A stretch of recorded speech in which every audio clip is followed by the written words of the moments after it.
అర్ధరాత్రి అపరాత్రి లేకుండా మీరు ఇలా గావు కేకలు వేయడం తప్పంట. అంత కష్టమైందా సంగీతం? సంగీతానికి భాషాభేదాలు స్వపరభేదాలు ఉండవు. అది ఒక అనంతమైన అమృతవాహిని. ఏ జాతి వాడైనా, ఏ మతం వాడైనా, ఏ దేశం వాడైనా జీవధారలో దాహం తీర్చుకోవచ్చు.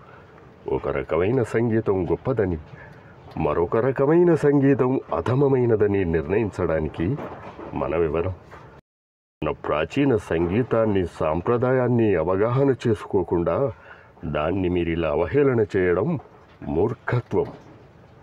మన భారతీయ సంగీతపు ఔన్నత్వాన్ని గుర్తించి విదేశీయులెందరో మన పుణ్య భూమి మీద ప్రణవనాదాన్ని సాధన చేస్తూ ఉంటే, ఈ భూమిన పుట్టిన బిడ్డలు మీరే మన దేశపు సంగీతాన్ని చులకనగా చూడటం, కన్న తల్లిని దూషించడం అంత నేరం ద్వేషించడం